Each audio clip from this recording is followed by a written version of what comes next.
Hey Mojoholics, I'm Dan Roto and welcome to WatchMojo.com. Today we're bringing you a classic clip from the Much Vault, where Nirvana refuses to label their music. You guys want to see trolls before trolls were even a thing?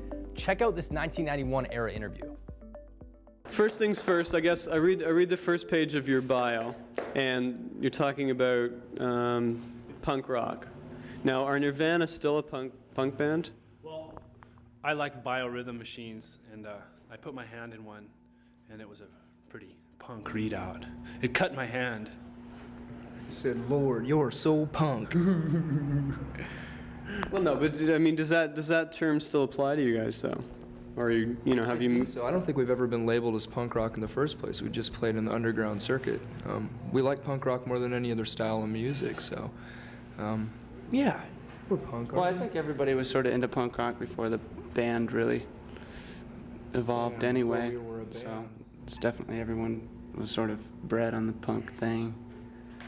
Okay. Now, I'm sure you dislike labels, but then where do you see that your music fits in? In rock and roll. But isn't it this? Pretty wide. I think what did they call it before, the sub pop sound? Oh, the sub pop sound. That's right. Yeah. Grunge. Seattle. I can't decide. Seattle sub pop grunge. Okay, but see, the sub pop thing wouldn't apply anymore, though. Why not? There's still a label. You guys aren't on sub pop. Well, So We're DGC rock now. We're DGC hardcore.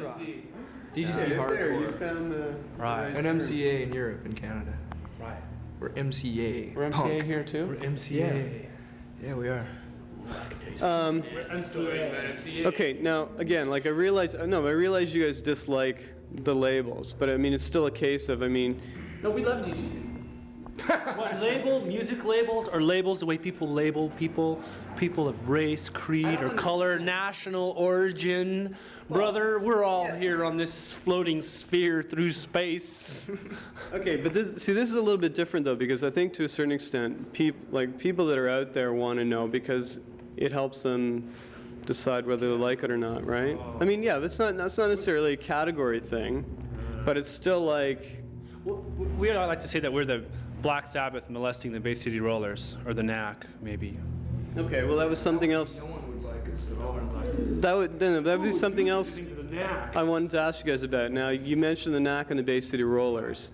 Are there aspects of those bands in your music, and where are they? Fashion-wise, it's Bay City Rollers all the way. Yeah. We don't have any plaid on now, but you just wait till we go on. There's going to be this inverted plaid cross. Just going to be with Ozzy Osbourne with a woody shag cut crucified on it. Okay, now were you guys fans of those bands? Seriously? No. Well, I like that. I was into. I despised the Bay City Rollers when I was 9. I mean, my sister liked them, but I didn't. I bought the Saturday Night single. But I like them now. I have all their albums. You like them now? Yeah. Okay, because I guess you guys also talked about how you're a pop band, and yet I wonder how many people would really describe you in that way. Well, a lot of people do, just because the songs are, they may be really heavy, but they have some sort of melody to them. I mean, they're like poppy songs, but we're not like a pop band, but I don't know. Papa don't preach. Papa don't preach. Pop music. Pop music. Yeah. Okay, now how do you feel though about the crossover into the metal market? That's fine. Fine. Yeah. Well, maybe we could, a few of those kids, they could go from worshiping Satan to being studious and alternative. And some of the alternative people could be like smoking pot on their Camaro hoods of their Camaros. It'll be a Camaro hoods. It'll be a trade-off, yeah. It'll be joint forces. Unite all potheads and bookworms. Come together. Okay, now That's our rally cry of our revolution. Get off that soapbox. Now, one of the things I was reading though, you were being interviewed in a metal magazine, and one of the members of the band wasn't very happy about that. Who said that? Who said that? I didn't do it. Is that a pubic hair? I didn't do it. It's curly and crinky. Oh, I don't know. Where did you get that? Who sent you? What planet are you from? Are we going to be able to get anything out of this interview? Oh, we are. We're talking. This is no front. This is no front. Hey man, we ain't fun. We are. Well, I don't know. You know, a lot of heavy metal is I don't really care for a lot of heavy metal. You know what I mean? A lot of it's just kind of, but I mean, to each their own, right? Okay, but then I guess the fact that you're then appealing to that market, or you're having the fans of those bands come out to see you guys, that doesn't bother you, or that's something you'd like to happen? Oh, we'd like for that to happen. Sure, people could come in and check our band out. And why not? Well, It's not like we're against. if the people come and like the music, then that's fine. I remember- If they come and think we're a heavy metal band, you know. I remember one time I went to this show in Olympia, and the Melvins opened for this like heavy metal band, and all the punk rockers and stuff. You know, the metal people just gave the Melvins a bunch of pahooey. And then when the metal band came out, the punk rockers who came for the Melvins, they got into the metal band, but it seemed like the metal people kind of freaked out. They were weird. I don't know what it was. Maybe something they ate. Years ago too. Yeah. Now there's Now crossover. that Metallica are wearing Misfits T-shirts, I think it's had a big impact on metal. James Hetfield gave the legions of rockers the okay to like punk rock, so it must be okay now. Okay. Now, being on a bigger label, are you guys involved? Like, I mean, there must be meetings about marketing and stuff like that. Do you guys have any say about that stuff, or is it just something that you just leave up to the label? We have final say, but we don't go to the meetings. Yeah, they're really So- boring. You can imagine, it's like going back to school, you know. Yeah, We I can't just- ever we pay sit that attention out. And those fluorescent lights hurt my eyes. So how have things changed for you guys now being on a bigger label? We get to be on Much Music. Yeah, You could have been on Much Music before if you had Really? shown up for the interview. We're never late now. We're always Yeah, there on you time. go. We're prompt. We got watches. We brought watches. We have tour managers now. We don't get up at 1 o'clock in the morning. Because last time we were here, we were like just us three, you know, driving around. We get up whenever we wanted. Hey, man, that's a pretty long drive to Toronto. We better get going. Like, yeah, shut up. And then we're like, show up as if we're ready to go on. Okay, now you recorded your album with Butch Vig. Now, why did you choose him for the producer? Because we'd worked with him before, about a year ago. We attempted to record our album with him. It turned out really well, but we were in the middle of doing the Sub Pop negotiations, trying to get out of that contract on DGC, so it just seemed like the best thing to do, you know, to work with someone that's familiar with us still. You had done demos with a few other people, though, as well, hadn't you? We did the demos. That's what he's talking about Yeah, with those Butch. are the demos. That was, I We were- attempted an album. we- No, but I thought there was other producers you guys had did a few demos We worked with and Jack stuff. and Dino. That's about it. Nope. Nobody we talked to else. other producers, but we never did any demos with them.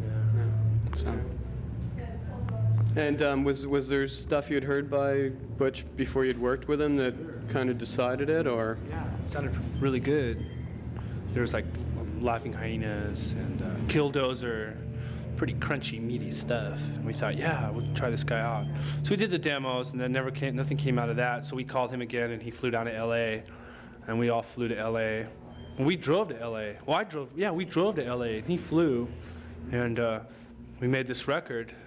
It took us about a month, and Butch is really hands-on as a producer and engineer. You know, he's just totally in it all the way. So he's so easygoing and stuff too. Now, the first one was recorded. The first one was recorded fairly quickly. Now, were there certain things you set out to do differently this time around, or? It was just an entirely different set of circumstances this time around.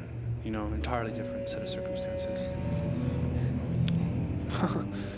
What did we set out to do different? I don't know. It just well, it's a happened. different studio Yeah.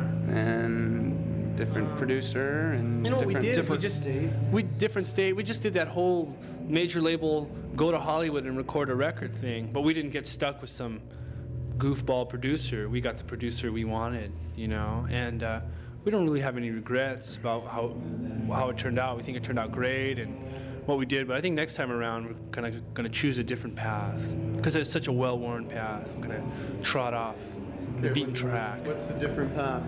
Different path. Religion. No, we're going to record in a church.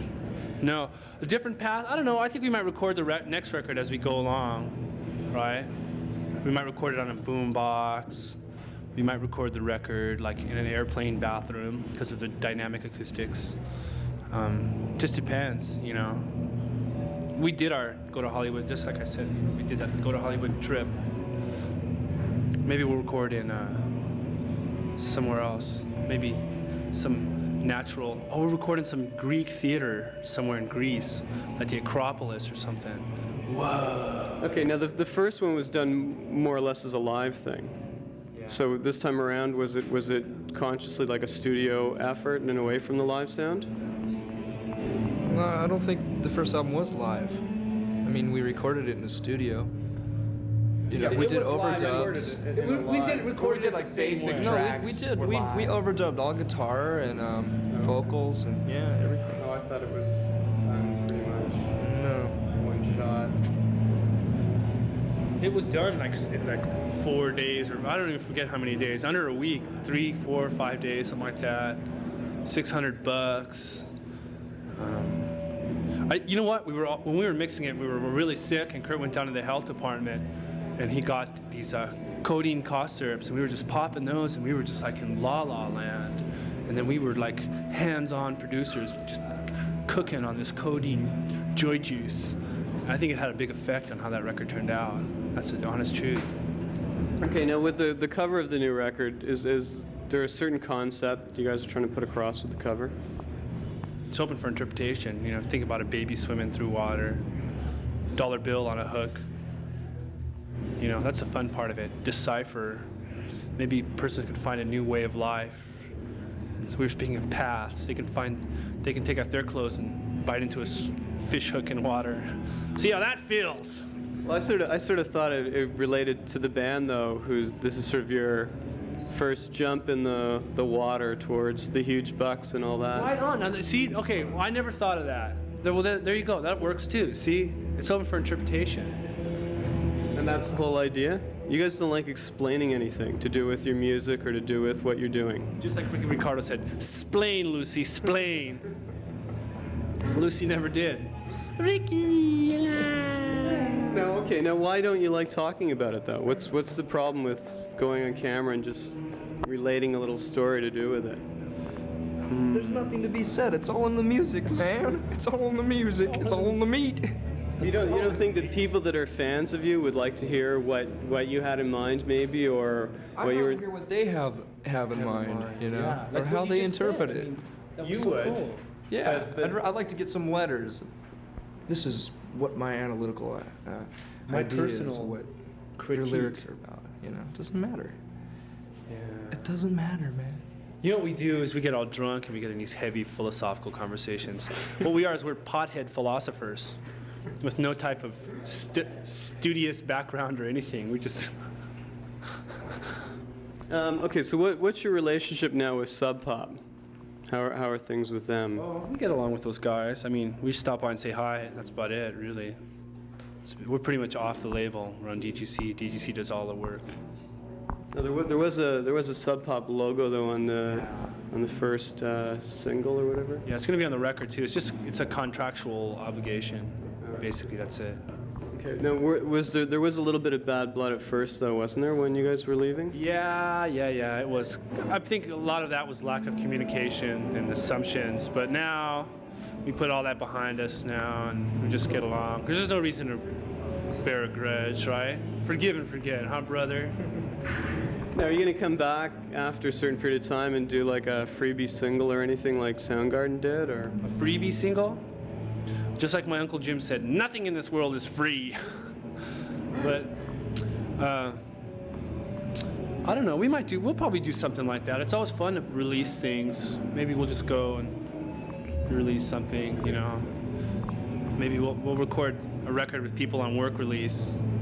So, see, because if they want to get on work release, you have to have a job guarantee. So they'll get out of jail that way. So we'll just like guarantee them a job and they'll get out of jail. We're out to help our friends. Actually, scratched into the runoff grooves on the cat butt 12-inch was something about if the man from Geffen shows up, just shoot him in the head or something like that. Do you guys know anything about that? No? No?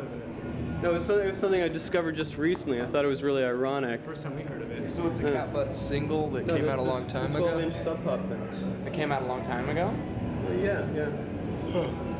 Maybe they had a bad experience with somebody at Geffen. Well, I just wondered if Geffen had been sort of around trying to sign up other Sub Pop. Geffen tried to sign Cat Butt, huh? Okay, so now we've just got a brand new video from you guys. And does somebody want to tell me about that, or you don't want to explain that? It's just there for everyone's own interpretation. Who'd you do the video with? Napoleon. We did it with Max Baer, TV's Jethro, on the Beverly Hillbillies. Oh, it was Sam Baer, wrong guy. Well, this guy, this video takes place in a high school gym, and it's like a crazy pep assembly. It's plumb loco.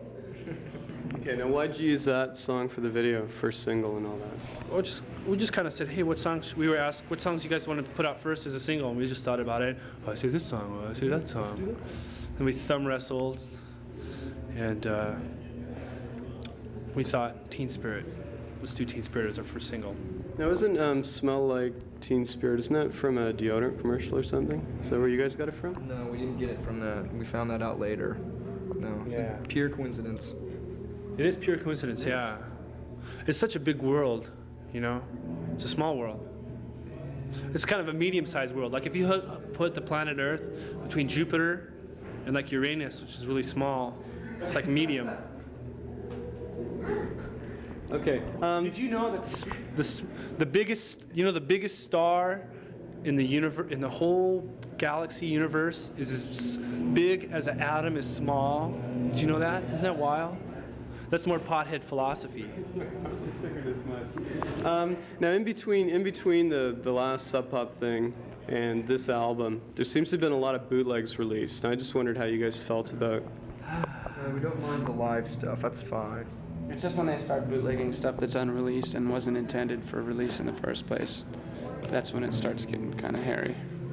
So you actually prefer the live bootlegs to actual studio? Sure. material coming out? Well, they always sound like crap anyway. I mean, whether it's live. Whoa! Into the interview? Okay. All righty. That's it. We're out.